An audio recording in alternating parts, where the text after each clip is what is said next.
Hi, it's Cassie, and today I'm going to be using my crossover 2 to make a really fun little junk journal. It's super tiny and cute, but look at, here's the cover, and I've done, some doodling and some stuff in the pages. Oops, sorry, it's not. But we're just going to be focusing on making the book, and then I'll show you how I decorated the cover. And then my process for doing, journal pages on the inside would probably be a separate video, but I'll quickly walk you through kind of how I go through the steps of it. So let's get started making this book. I'm super excited. So I've got Maker's Movement mini file folder die set. I'm going to hold it up for you so you can see it up close. There's 5 pieces in the set. There's the main cover, and then there's little fun doodads for making like banners and little tabs and stuff. And then there's this fun like page insert that has the torn edge. So we're using that on the cover, and then I'll show you kind of how I walk through the rest of it. But first, let's get everything cut out so we can move our machine out of the way and start assembling our project. So first, I'm really only going to be using these 2 dies. These other dies are awesome. You could cut out some of your pattern paper or whatever and include them in your journal. Definitely, there is lots of opportunity there. So, but first, we're just going to start with cutting the cover for our journal. So the cover is going to have an outside and an inside, okay? And this is canvas. It's adhesive backed canvas, okay? And it's from Ranger. I'm not sure if they sell it anymore. It's just something I had in my stash. You don't have to use canvas. You could use paper on both sides. You could really honestly do whatever you want. And then this is just a double-sided pattern paper from Die Cuts with a View from the watering can pack, okay? And so all the pattern paper I'll be using, it will be from that pack. It's really fun, summery, and fun to use. So, all right. So remember, the crossover 2 just has 3 cutting plates, all right? So we've got our base that always stays on the bottom 99% of the time, okay? You're going to always have this on the bottom. And then you're going to have your cutting plate face up, okay? As long as it's not an intricate die, which this is not. Okay, then I want it to cut into my canvas first, so I'm going to put that down. And then I want it to cut into this double-sided paper here. Okay, so I'm going to put that down next. Actually, I'm going to hold it up and make sure, since the bigger one is on the bottom, that I'm going through both layers nicely. Perfect. And I'm going to put it this way, okay? And then we're going to put our metal plate on top of that, so it's cutting into the metal plate, and then we're going to put the clear plate on top. Now I have tested this and set it to 3, okay? So remember, when you're first using your crossover, I recommend doing some test cuts with, with a Thinlit die, which this is a Thinlit die, right? And 2 pieces of paper, like what should your setting be? And then write it down on a grid. Look at that. All right, so now we've got our 2 pieces, okay? And we can set that aside. And we're going to set that all aside for a minute. We're going to run this back through one more time with this cute little paper piece. And this is going to cut out my sentiment that's going on top. Okay, so I really want to make sure this is lined up nicely. So I am going to line it up. Okay, and then I'm going to use some sticky tape. Some like removable tape or washi, whatever you have. This is like medical tape. I'll show you the package in a second. Just so that it comes off easily and it's not going to damage your surgical tape, sorry. And it's not going to damage your project at all, okay? So this, I do want to flip it now. Just want to make sure that it's going to cut right there. So now we're good. And because there's only 1 layer here, I'm going to go down 1 to 2. So I'm on setting 2 now because this is a Thinlit, just using 1 layer of pattern paper, okay? So we roll this through, and you can hear that. It's definitely cutting through. All right, now it's stuck there because we've got the tape on here. And here we go. Beautiful. Look at how cute that is, and you can read your standing tall. You can rough up these little edges to look like you tore it out of a notebook. Isn't that darling? And this is really fun to decorate with, decorate your book with as well. Okay, so let's get the tape off of here. We'll put that guy aside. Now we're all done cutting out. The rest is just going to be assembly, and you'll be surprised how quickly it goes together.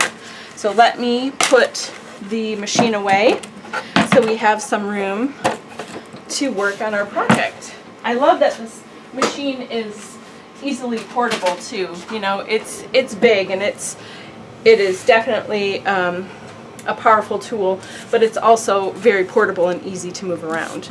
So, okay, so now we have our main pieces, all right. I've also cut out, this is just regular printer paper. It's a little thicker than normal. It's a cardstock that I use for like coloring or stamping on, but I've used it here to make the inside of my pages. This book that I've already made, I have used watercolor paper. It's much thicker, and I have a lot less pages, but I wanted to be able to watercolor on it, you know, and to do some mixed media stuff. So you can really use any kind of paper you want. I just wanted to show you another type of paper, and there's a lot more pages in this one now too. Okay, so first we are going to stick our front and back together. So we have to decide, do I want this or do I want this? I like the plant thing, but I did that for this one already. I kind of want to do something different. I like the contrast of that, so I think I'm going to go with this one for this. So I said this is adhesive backed, remember, so we're just going to peel off this layer, and now we've got a sticky sheet of canvas in this shape. So this too is symmetrical, so if like I decided to do it this way or this way, it doesn't matter even though I cut it one way, because it is symmetrical, so it'll work either way, which is a really nice feature of this die. So I'm just gonna take my time for a second here, hopefully lining this up right. It's a tiny bit off, that's okay. This is a junk journal, remember, so I don't care that much. Okay, so then we've got a crease line here from the die, so I'm just going to line up the corners and fold it, okay? And this is an important step because you want to make sure it's lined up, because then your paper is going to fit in nicely, and yeah, and then, you know, everything else after this kind of needs that to be lined up. So before I put it together though, I'm going to decorate this cover, and I am going to show you how I did this, okay? I'm going to use the same colors because they're kind of in the same family, but I'm going to use less pink because we've got a pink background here. So I have this product called chalk paste. It's from Chalk Couture. It's another company that I'm working with. They make really cool products, and I just wanted to see how they would work using them in a different way. So that's what I really like to do.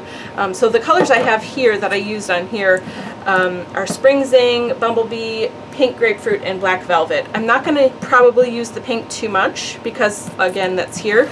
So I'm going to stick more with the yellow and green. I think that'll be nice with some black splatter, and we'll see how that goes. Okay, so really quick, just gonna, you know what, before I do this, I need to get my glass mat out because we're gonna do some mixing and make this into like a watery kind of paste. It comes out kind of like yogurt consistency, and I really want it to be a little thinner so I can do some watercolor painting on here. So I've got my glass mat ready to go. Okay, and we're gonna start with the yellow, which is the Bumblebee. Okay, and I've got, actually I don't need that right now. I'm just gonna use my paintbrush, get a little bit on my glass mat here, okay? And then I'm going to use some water and just thin this out a little bit with the water. And if you find it's not thin enough, definitely add more water. For this, I'm just painting, so it's fine. Oh, look at how pretty and bright that is. Now, I want this to be messy and kind of fun and crazy, and I don't care about it being perfect or, you know, even or whatever. So I'm going to need some more. And add a little more water and just keep going. Get this to the consistency you want. Really just make it fun and pretty. I love this yellow. It's so bright and cheerful. It makes me think of spring and summer and all of that good stuff. Okay, I think that's enough, but I'm going to leave this here because I might splatter a little bit with it as well. Then let's get the green out. Okay, this one is Spring Zing. All right, And I'm going to clean my brush with some water real quick. All right. Oh, I forgot I have a jar of water. I was watercoloring yesterday, and it's still here. That's handy. Okay, so do the same thing with the green. We're just going to get a little bit of green here. Move this other stuff out of the way. See me all right? Okay, move this up a little bit. There we go.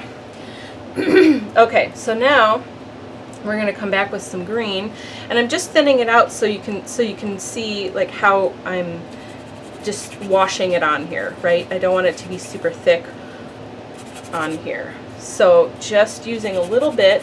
I think I'm going to get a little bit extra green, mix it up. Now if it is a little thicker, now this one's going to be a little bit thicker, that's okay too. You know, it's just going to go on heavier right where you set it down, okay, with your brush. So that's fine.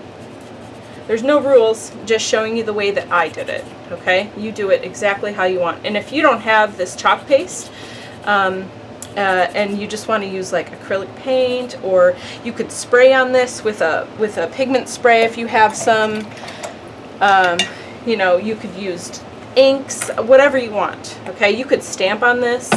You could leave it plain, especially if you're doing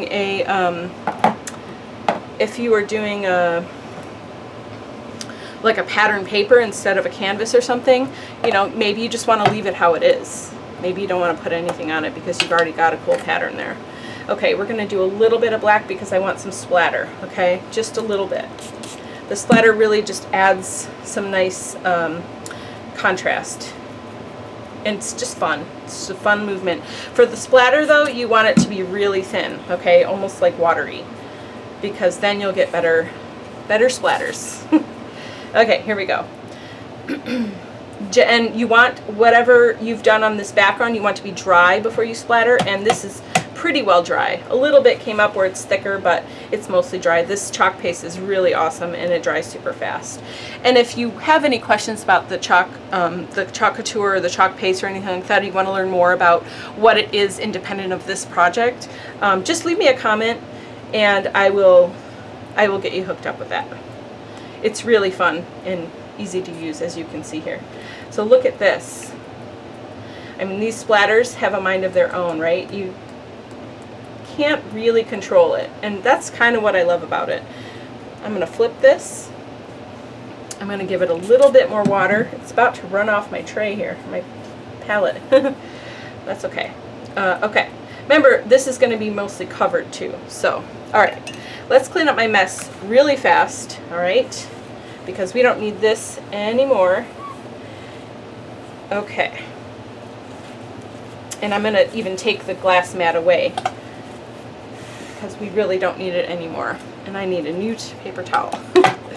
Okay, so that was super fun. That was really easy to do. You saw how quick that was, and it cleans up easy. It's water-based, the chalk paste is, so it's very easy to clean up and keep yourself moving. Okay, I'm going to move this glass mat out of the way so we can keep going. We don't really need it anymore. We're just assembling at this point and cleaning up my mess. All right, ready to move on. So this is drying for just a minute. So I'm going to move on to this little guy, and I think I actually would like to get a little bit of watercolor. So this is a watercolor palette from Prima called Pastel Dreams, okay? And this is what I used to do the inside of my other book that I was showing you. So when I was going through it, you'll see in the background, see the colors? And that was really super random, okay? I mean, a little bit of thought, right? But mostly it was like, okay, first I'm starting with yellow. Okay, I'm going to do this page, and then I'm going to flip to here and do this page, and I'm going to flip to here and do this page, right? And then I just kept going back through with all the colors and covering them all with some color of watercolor. And that's kind of how I got started.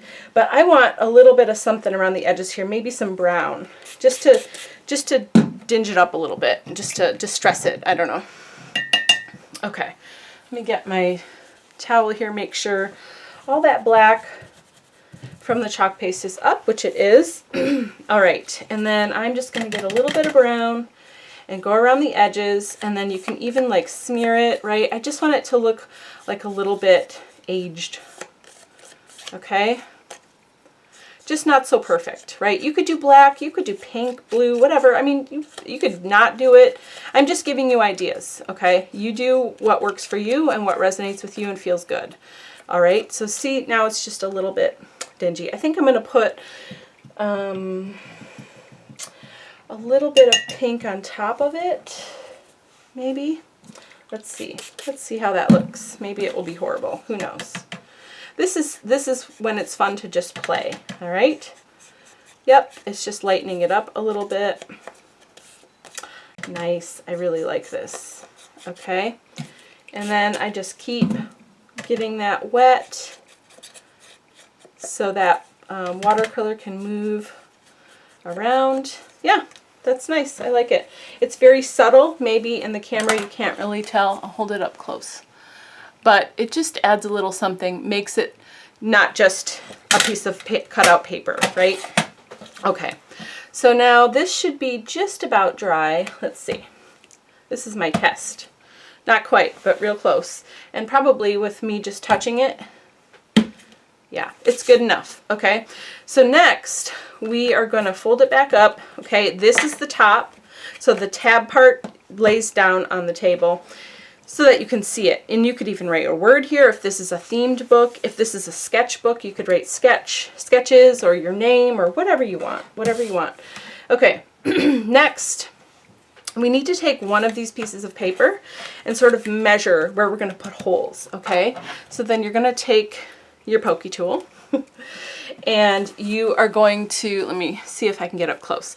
So I'm putting this in the seam, this one paper, and I'm kind of centering it right in my book because that's how I want it. If you don't want it centered, you do it how you want it.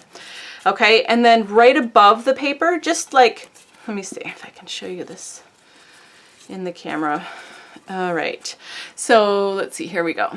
Okay, so right above the paper, in the seam, in the crease, okay, you're gonna poke this tool through.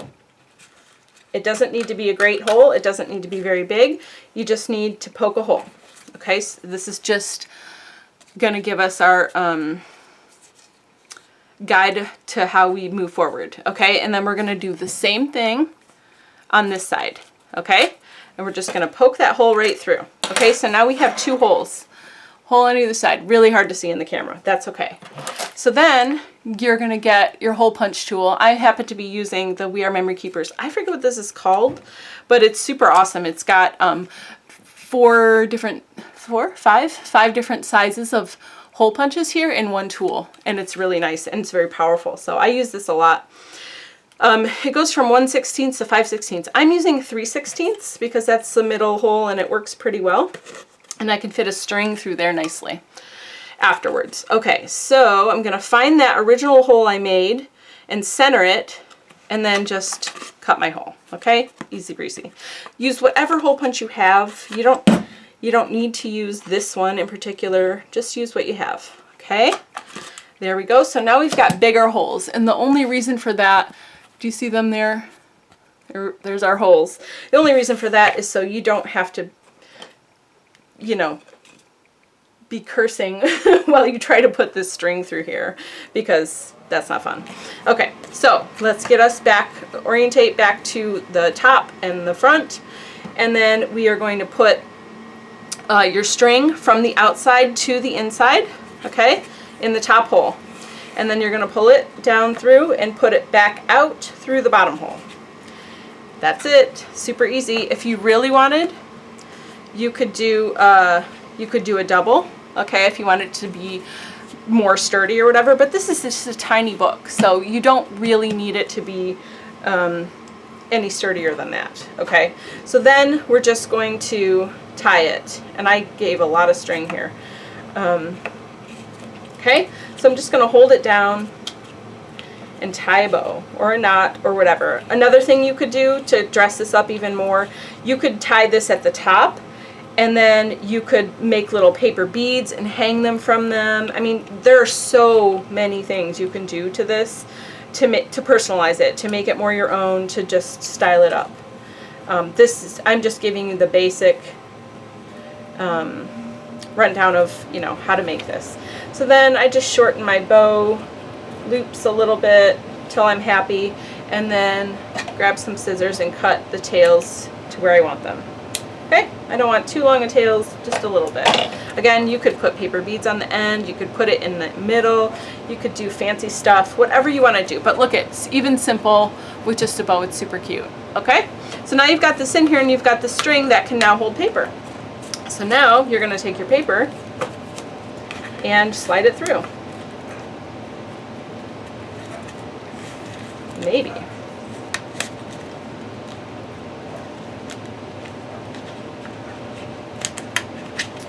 Did I make it too tight? I measured.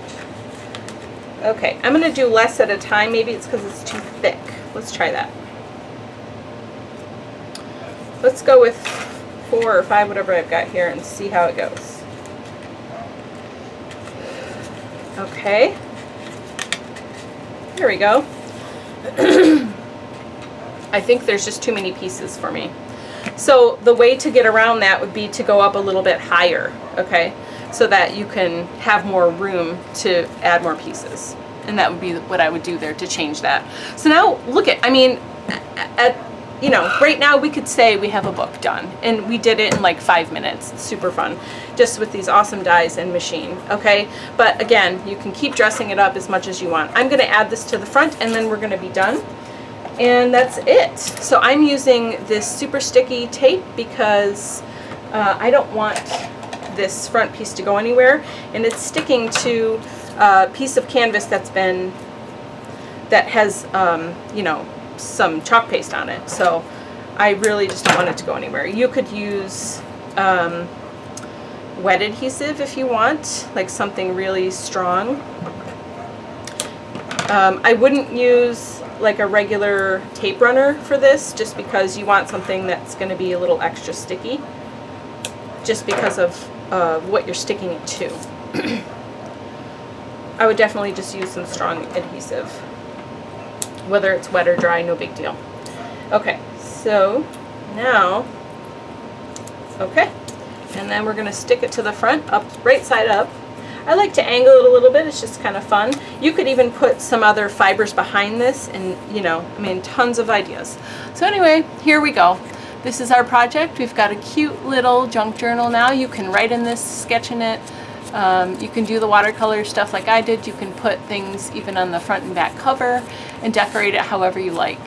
There we go. There's 2 different little books made in about 5 minutes.